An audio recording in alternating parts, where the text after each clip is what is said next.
Volunteers in Mission, 2008. A medical and dental mission to the Ngobe people in Chiriqui, Panama. We gathered in O'Hare International Airport, old friends and new friends, ready to make the flight to Panama City. We gathered our supplies and loaded the bus. It takes a while to load 2,000 pounds of supplies. But finally, cameras checked, everyone in their place,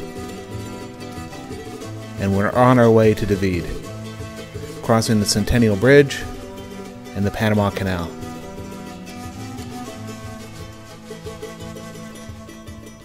Oh, hi, Charles. The road to David is long, but reasonably smooth.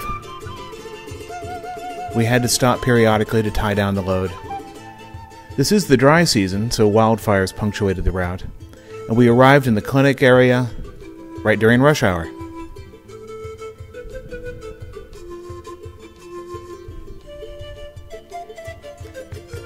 The road to the clinic has not improved since our last trip. It was just as bumpy as ever.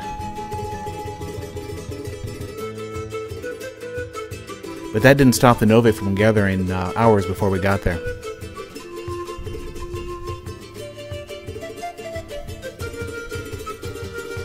The first several hours went to setting up the clinic.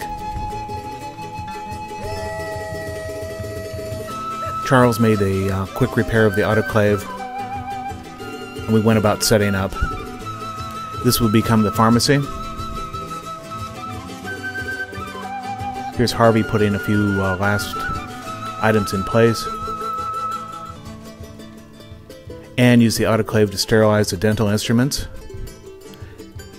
and went on to set up the work area.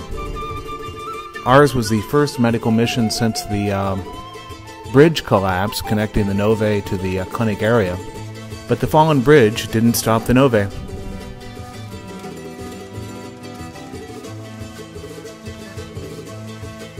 Soon the medical area was bustling with patients.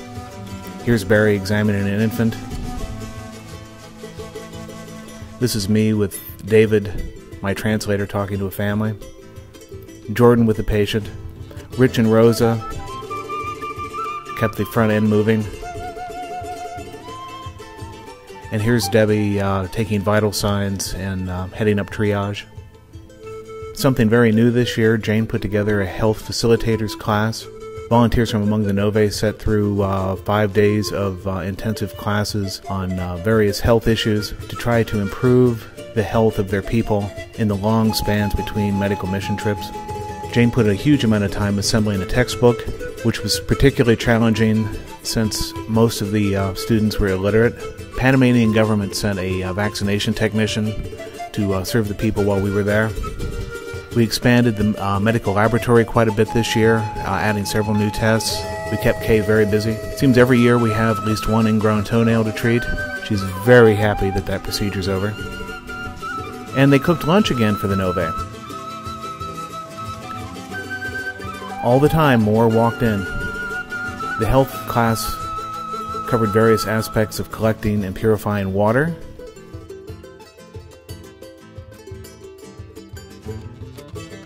and here's the first class of graduates, complete with diplomas. Alan and Ann working on a patient. A cyst on a patient's head. Came out without too much trouble.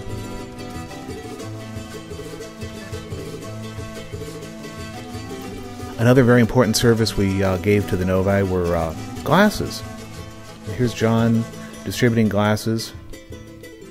We took over 300 pair of glasses and ran out by midday Wednesday. It's incredible how much it changed these people's lives. When Kay was overwhelmed, Janet helped out in the lab.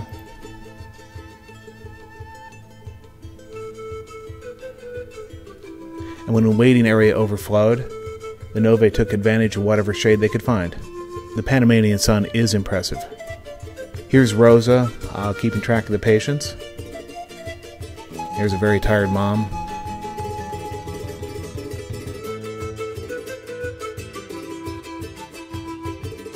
And the Ngobe just kept coming.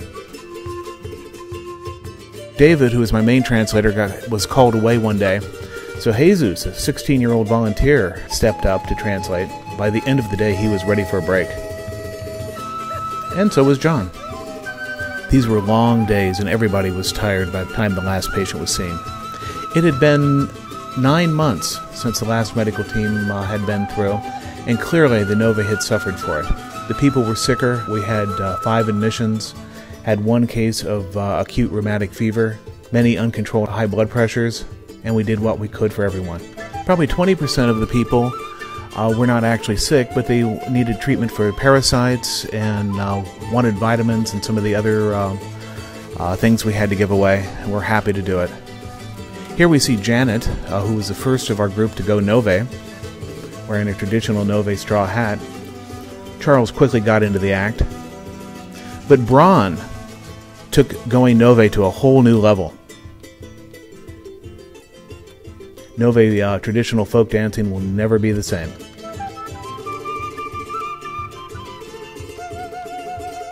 At the end of the last day, the Ngobe put on a thank you ceremony for us, which involved giving each of us a tiny straw hat made by the children in school. The week went very smoothly. The team did very well together. But wouldn't you know it, on the last day, the medical van refused to start and blocked the only road leaving the clinic. So we decided to walk back to David. But soon enough, they had the bus running. We're ready to say goodbye to the Ngobe and fly back to Panama City. On the flight back, Jane took a moment to do some of the paperwork that goes with being a team leader. Hundreds of receipts, thousands of dollars that needed to be accounted for. The trip could not have happened without her and Rich's leadership. We had a little time to spend looking around Panama City, and we did our best not to look like tourists. I don't think anyone suspected.